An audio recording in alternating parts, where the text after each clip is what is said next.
18장 여호사밧은 이렇게 큰 부귀 영화를 누리면서도 이스라엘의 아합과 정략 결혼을 했다. 얼마 후 그는 사마리아로 가서 아합을 만났다. 아합은 그의 방문을 기념하여 잔치를 베풀었다. 양고기와 소고기를 원없이 먹을 수 있는 성대한 바비큐 파티였다. 그러나 아합에게는 속셈이 있었다. 길르앗 라못을 공격하는 일에 여호사밧이 지원해 주기를 바랐던 것이다. 마침내 아합은 속내를 털어놓았다. 나와 함께 길르앗 라못을 치러 가시겠습니까? 여호사밧이 말했다. 물론입니다. 나는 끝까지 왕의 편입니다. 나와 내 군대를 믿어도 좋습니다.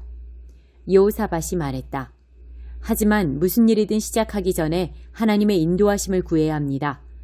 이스라엘 왕은 예언자 400명을 모아놓고 이렇게 물었다. 내가 길르앗 라못을 공격하는 것이 좋겠소? 아니면 이대로 가만히 있는 것이 좋겠소? 그들이 말했다. 공격하십시오. 하나님께서 길르앗 라못을 왕에게 넘겨주실 것입니다. 그러나 여호사밧은 머뭇거렸다. 이 근처에 우리가 의견을 들을 만한 하나님의 예언자가 또 있습니까? 다른 의견을 들어봅시다. 이스라엘 왕이 여호사밧에게 말했다. 사실 한 사람이 있기는 합니다. 이물라의 아들 미가야라는 자인데 나는 그를 싫어합니다. 그는 내게 좋은 말을 한 적이 한 번도 없고 오직 파멸만을 예언합니다. 여호사밧이 말했다. 왕께서는 예언자에 대해 그런 식으로 말씀하시면 안 됩니다. 그러자 이스라엘 왕은 한 신하에게 명령했다. 당장 이물라의 아들 미가야를 데려오너라. 그 사이 이스라엘 왕과 여호사밧은 화려한 왕복 차림으로 사마리아 성문 앞에 마련된 왕좌에 앉아 있었다. 모든 예언자들이 그들을 위해 공연이라도 하듯 예언을 펼쳤다. 그나아나의 아들 시드기야는 철로 뿔까지 한 쌍 만들어 그것을 휘두르며 외쳤다. 하나님의 말씀입니다. 왕께서 이 뿔들로 아람을 들이받아 아람에는 결국 아무것도 남지 않게 될 것입니다. 모든 예언자가 맞장구를 쳤다. 맞습니다. 길르앗 라못을 치십시오. 쉽게 이길 것입니다. 왕께 주시는 하나님의 선물입니다. 미가야를 데리러 간 신하가 그에게 말했다. 예언자들이 하나같이 왕의 승리를 예언했습니다. 만장일치가 되도록 당신도 찬성표를 던지시오. 그러나 미가야는 말했다. 하나님께서 참으로 살아계심을 두고 맹세하는데 나는 하나님께서 말씀하신 것만을 말할 것이오. 미가야가 왕 앞에 나아오자 왕이 물었다. 미가야여, 우리가 길르앗 라못을 공격하는 것이 좋겠소? 아니면 가만히 있는 것이 좋겠소? 미가야가 말했다. 공격하십시오. 쉽게 이길 것입니다. 왕께 주시는 하나님의 선물입니다. 왕이 말했다. 잠깐, 나에게 진실만을 말하라고 그대에게 몇 번이나 맹세를 시켜야 하겠소? 미가야가 말했다. 정 그러시다면 좋습니다. 나는 온 이스라엘이 목자 없는 양처럼 산에 흩어져 있는 것을 보았습니다. 그때 하나님께서 말씀하셨습니다. 이 불쌍한 백성에게 어찌해야 할지 일러주는 자가 없구나. 그들을 집으로 돌려보내 각자 생업에 충실하게 하여라. 그러자 이스라엘 왕이 여호사밧을 보며 말했다. 보십시오. 내가 뭐라고 했습니까? 이 자는 내게 하나님의 좋은 말씀은 전하지 않고 오직 파멸만 전할 뿐입니다. 미가야가 말을 이었다. 아직 끝나지 않았습니다. 하나님의 말씀을 들으십시오. 나는 하나님께서 왕좌에 앉아 계시고 하늘의 모든 군대가 그분의 오른쪽과 왼쪽에 늘어서 있는 것을 보았습니다. 하나님께서 말씀하셨습니다. 우리가 어찌하면 아합을 꾀어 길르앗 라못을 공격하게 할 수 있겠느냐? 그러자 누구는 이렇게 말하고 누구는 저렇게 말했습니다. 그때 한 천사가 담대히 나서서 하나님 앞에 서서 말했습니다. 제가 그를 꾀어내겠습니다. 그래, 어떻게 꾀어내려느냐? 하나님께서 말씀하셨습니다. 쉽습니다. 그 천사가 말했습니다. 모든 예언자를 시켜 거짓말을 하게 하겠습니다. 그러면 되겠구나. 하나님께서 말씀하셨습니다. 어서 가서 그를 꾀어라. 그래서 그대로 되었습니다. 하나님께서 왕의 꼭두각시 예언자들의 입에 꾀는 거짓말을 가득 채우셨습니다.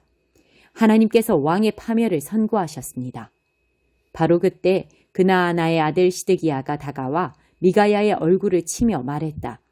언제부터 하나님의 영이 나를 떠나 너와 함께 하셨더냐? 미가야가 말했다. 네가 곧 알게 될 것이다. 미친 듯이 숨을 곳을 찾지만 모든 것이 부질없음을 내가 깨닫게 될 것이다. 이스라엘 왕은 더 듣고 싶지 않았다.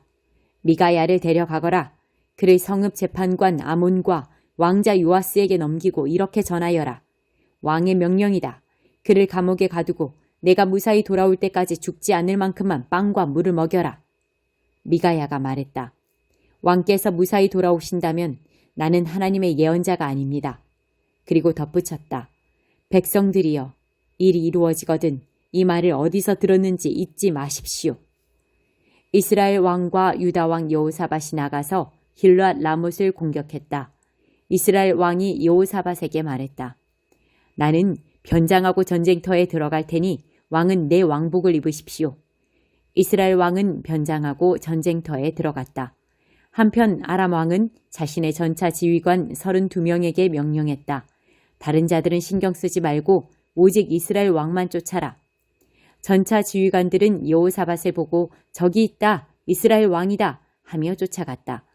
여호사밧이 소리를 지르자 전차 지휘관들은 그가 이스라엘 왕이 아니고 엉뚱한 사람이라는 것을 알아차렸다. 하나님께서 개입하셔서 그를 놓아주게 하셨다. 바로 그때 누군가가 무심코 쏜 화살이 이스라엘 왕의 갑옷 이음새 사이에 꽂혔다. 왕이 전차병에게 말했다. 방향을 돌려라. 내가 부상을 입었으니 여기서 빠져나가자. 싸움은 온종일 치열하게 계속되었다. 왕은 전차 안에 기대어 앉은 채 싸움을 지켜볼 수밖에 없었다. 그는 그날 저녁에 죽었다. 7장 도장을 받은 하나님의 종들. 그 후에 나는 천사 넷이 땅의 네 모퉁이에 서 있는 것을 보았습니다. 그들은 땅이나 바다에 바람이 불지 못하도록 나뭇가지를 살랑거리게 하는 바람조차 없도록 사방의 바람들을 꼭 붙들고 서 있었습니다. 또한 나는 다른 천사가 살아계신 하나님의 도장을 들고서 해돋는 쪽에서 올라오는 것을 보았습니다.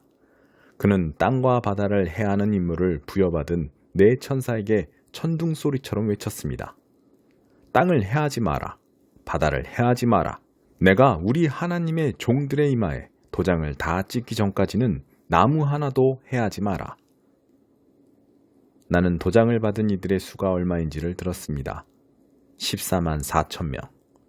도장을 받은 이들은 이스라엘 각 지파에서 나온 사람들이었습니다. 도장을 받은 이들은 유다 지파에서 12,000명, 루벤 지파에서 12,000명, 갓 지파에서 12,000명, 아셀 지파에서 12,000명, 납달리 지파에서 12,000명, 므낫세 지파에서 12,000명, 시므온 지파에서 12,000명, 레위 지파에서 12,000명, 이사갈 지파에서 12,000명, 스불론 지파에서 12,000명, 요셉 지파에서 12,000명, 베냐민 지파에서 12,000명이었습니다. 나는 또 보았습니다. 거대한 무리의 사람들, 헤아릴 수 없이 많은 수의 사람들이 보였습니다. 모두가 그곳에 있었습니다. 모든 나라, 모든 지파, 모든 종족, 모든 언어가 그곳에 있었습니다. 그들은 서 있었습니다. 그들은 흰옷을 입고 종려나뭇가지를 흔들며 보좌와 어린 양 앞에 서서 전심으로 노래를 불렀습니다. 구원은 보좌에 앉아 계신 우리 하나님께, 구원은 어린 양께 있도다. 보좌 주위에 서 있는 모든 이들, 천사들, 장로들, 동물들이 보좌 앞 바닥에 얼굴을 대고 엎드려서 하나님께 경배하며 노래했습니다. 참으로 그렇다. 찬양과 영광과 지혜와 감사, 존귀와 힘과 능력이 우리 하나님께 영원히 영원 무궁히 있도다. 참으로 그렇다. 바로 그때 장로들 중 하나가 나를 불렀습니다. 저기 흰옷 입은 이들은 누구인가? 그들은 어디서 온 이들인가? 흠칫 놀란 나는 말했습니다. 장로님, 저는 도무지 모르겠습니다. 하지만 분명 장로님은 아실 것입니다. 그러자 그가 내게 말했습니다. 저들은 큰 환난을 겪은 이들인데 그들은 어린 양의 피로 자기들의 옷을 빨아 희게 만들었다. 그래서 그들이 하나님의 보좌 앞에 서 있는 것이다. 그들은 그분의 성전에서 밤낮으로 그분을 섬기고 있다. 그 보좌에 앉아 계신 분께서 그곳에 그들을 위해 그분의 장막을 쳐주실 것이다. 더 이상 굶주림이나 목마름이나 불볕이 없을 것이다. 그 보좌에 앉아 계신 어린 양이 그들의 목자가 되셔서 생명수 솟아나는 샘으로 그들을 인도하실 것이다. 하나님께서 그들의 눈에서 눈물을 말끔히 씻어주실 것이다.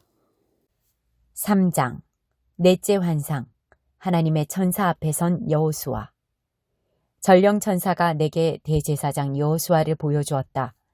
그가 하나님의 천사 앞에 서 있는데 고발자가 나타나 그를 고발했다. 그러자 하나님께서 고발자에게 말씀하셨다.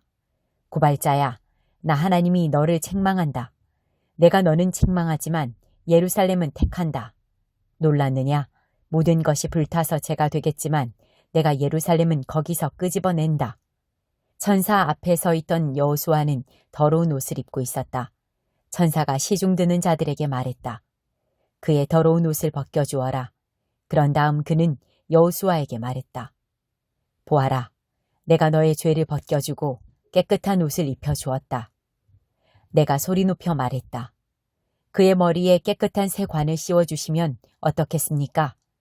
그러자 그들이 여호수아의 머리에 깨끗한 새 관을 씌워주었다. 그렇게 그에게 새 옷 입히는 일을 모두 마쳤다. 하나님의 천사는 그 과정을 모두 지켜보았다. 그러고 난 뒤 하나님의 천사가 여호수아에게 명령을 내렸다. 만군의 하나님께서 내리시는 명령이다. 만일 내가 이르는 대로 살고 계속 나를 섬기며 순종하면 너는 결정권을 가지고 여기 일을 감독하게 될 것이다. 여기 서서 나를 수종드는 자들 모두가 너를 받들어 섬길 것이다. 대제사장 여호수아야, 명심하여라. 여기서 너와 함께 일하는 내 동료들도 명심해야 한다. 자, 이제 내가 가지라고 부르는 내 종을 소개해 주겠다. 내가 지금 여호수아 앞에 두는 7 눈을 가진 돌을 유심히 보아라. 만군의 하나님의 포고다. 내가 그 위에 이런 문구를 새겨 넣을 것이다. 내가 이 땅의 모든 더러운 죄를 하루 만에 벗겨주리라. 그때가 오면 서로 모두가 사이좋게 지낼 것이다. 서로의 집을 오가며 친구처럼 친하게 지낼 것이다. 6장 보리빵 5개와 물고기 2마리. 2일 후에 예수께서 갈릴리 디베랴라고도 하는 바다 건너편으로 가셨다. 큰 무리가 그분을 따라갔다. 그것은 그들이 예수께서 병자들에게 행하신 기적을 보고 거기에 매료되었기 때문이었다. 건너편에 이르자 예수께서 언덕에 올라가 앉으셨고 제자들은 그분 주위에 둘러앉았다. 마침 유대인들이 해마다 지키는 유월절이 다가오고 있었다. 예수께서 눈을 들어 큰 무리가 와 있는 것을 보시고 빌립에게 말씀하셨다. 우리가 어디에서 빵을 사서 이 사람들을 먹일 수 있겠느냐? 이렇게 말씀하신 것은 빌립의 마음을 자라게 하기 위해서였다. 예수께서는 자신이 할 일을 이미 알고 계셨다. 빌립이 대답했다. 각 사람에게 빵 1 조각이라도 돌아가게 하려면 은하 200개로도 모자라겠습니다. 제자들 가운데 한 사람인 시몬 베드로의 동생 안드레가 말했다. 여기 한 아이가 보리빵 5개와 물고기 2마리를 가지고 있습니다. 하지만 이 많은 사람들을 먹이기에는 턱없이 부족한 양입니다. 예수께서 말씀하셨다. 사람들을 앉게 하여라. 그곳에는 푸른 풀밭이 멋진 카펫처럼 깔려 있었다. 사람들이 자리를 잡고 앉으니 5,000명 정도 되었다. 예수께서 빵을 들어 감사를 드리고 앉아있는 사람들에게 나눠주셨다. 그리고 물고기를 가지고도 그와 같이 하셨다. 모두가 원하는 만큼 실컷 먹었다. 사람들이 배불리 먹고 나자 예수께서 제자들에게 말씀하셨다. 버리는 것이 없도록 남은 것을 다 모아라. 제자들이 모으고 보니 보리빵 5개로 먹고 남은 것이 커다란 12바구니에 가득 찼다. 사람들은 예수께서 행하신 이 일로 인해 하나님께서 자기들 가운데서 일하고 계심을 알았다. 그들은 말했다. 이분은 분명 그 예언자다. 하나님의 예언자가 바로 이곳 갈릴리에 오신 것이다. 예수께서는 열광한 그들이 자기를 붙들어다가 왕으로 삼려는 것을 아시고 그 자리를 빠져나와 다시 산으로 올라가서 혼자 계셨다. 저녁 때가 되자 제자들이 바닷가로 내려가 배를 타고 바다 건너편 가버나움으로 향했다. 날이 아주 저물었는데 예수께서는 아직 돌아오지 않으셨다. 큰 바람이 불어 바다에 거센 물결이 일었다. 제자들이 4-5km쯤 갔을 때 예수께서 바다 위를 걸어 배 가까이 다가오시는 모습이 보였다. 제자들이 소스라치게 놀라자 예수께서 그들을 안심시키며 말씀하셨다. 나다, 괜찮으니 두려워 마라. 그러자 제자들이 예수를 배 안으로 모셨다. 어느새 그들은 자신들이 가려고 했던 지점에 정확히 이르렀다.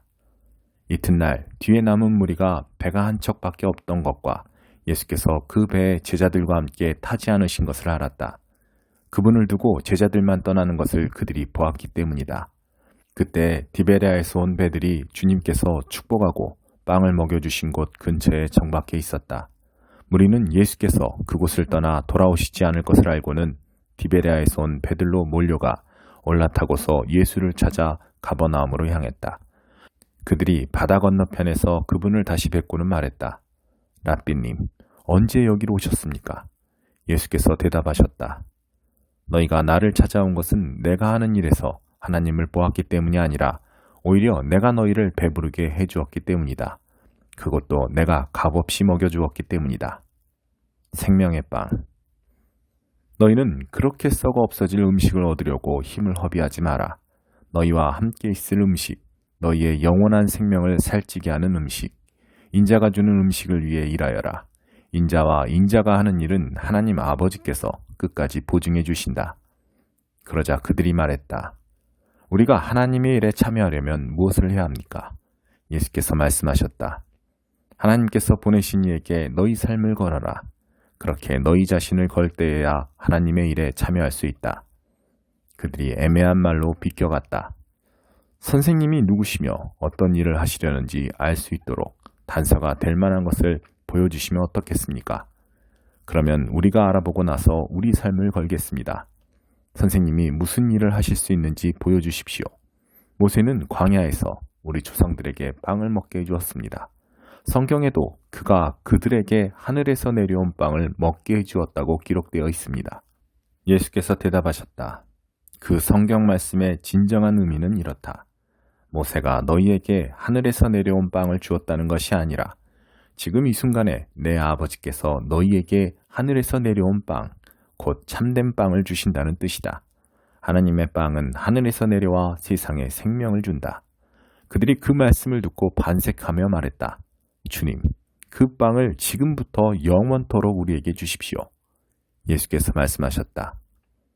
내가 바로 그 생명의 빵이다. 나와 한편에 서는 사람은 더 이상 굶주리지도 않고 목마르지도 않을 것이다. 내가 이것을 너희에게 분명히 말한 것은 너희가 내가 하는 일을 보았으면서도 참으로 나를 믿지 않기 때문이다.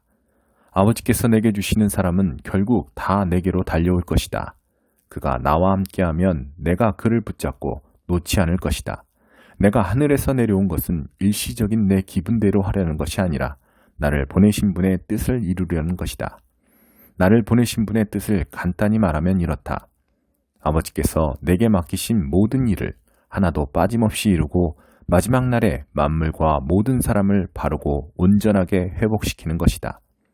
아들을 보고서 그와 그가 하는 일을 신뢰하며 그와 한편에 서는 사람은 누구든지 참된 생명, 영원한 생명을 얻는다. 이것이 내 아버지께서 원하시는 것이다. 마지막 날에 그들을 일으켜 세워 살리고 온전하게 하는 것이 나의 일이다. 예수께서 내가 하늘에서 내려온 빵이다 라고 말씀하신 것 때문에 유대인들이 그분을 두고 말다툼을 벌였다. 이 사람은 요셉의 아들이 아닌가?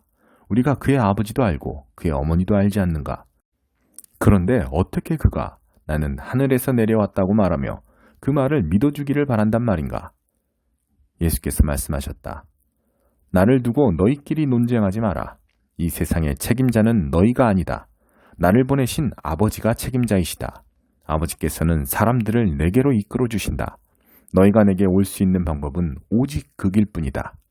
그때야 비로소 나는 사람들을 회복시키고 일으켜 세워 마지막 날을 준비하게 한다. 예언자들이 그때가 되면 그들 모두가 하나님께 직접 가르침을 받을 것이다 라고 한 것은 이 일을 두고 한 말이다. 누구든지 시간을 내서 아버지의 말씀을 듣는 사람, 정말로 귀 기울여 듣고 배우는 사람은 나에게로 와서 직접 가르침을 받는다. 자신의 두 눈으로 보고 자신의 두 귀로 듣는다. 그것은 내가 아버지께로부터 직접 가르침을 받기 때문이다. 아버지와 함께 있는 이외에는 아무도 아버지를 본 사람이 없다. 그런데 너희는 나를 볼 수 있다. 이제 내가 너희에게 가장 중요하고 참된 진리를 말해주겠다. 누구든지 나를 믿는 사람은 참된 생명, 영원한 생명을 얻는다. 나는 생명의 빵이다. 너희 조상들은 광야에서 만나라는 빵을 먹고도 죽었다. 그러나 지금 여기에 너희와 함께 있는 빵은 정말로 하늘에서 내려온 빵이다. 누구든지 이 빵을 먹는 사람은 결코 죽지 않을 것이다. 나는 하늘에서 내려온 빵, 생명의 빵이다. 누구든지 이 빵을 먹는 사람은 영원히 살 것이다. 내가 세상에 줄 빵, 세상으로 하여금 먹고 살게 할 빵은 나 자신, 곧 내 살과 피다. 이 말을 들은 유대인들이 서로 말다툼을 벌였다.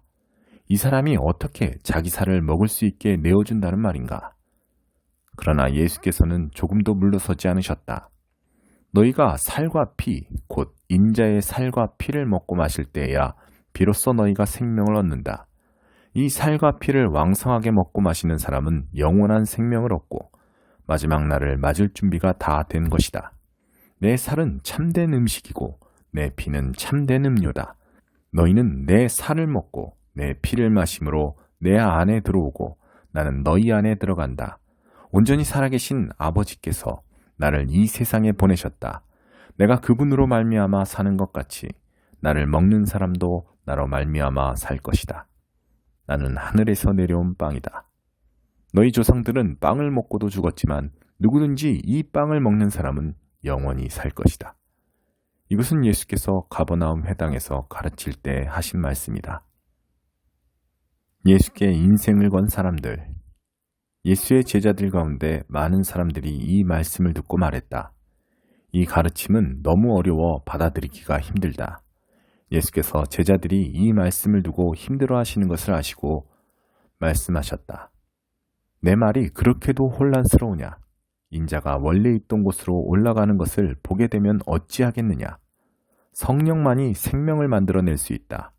육신의 근육과 의지력으로는 아무것도 일어나게 할 수 없다. 내가 너희에게 전하는 모든 말은 성령의 말이며 생명을 만들어내는 말이다.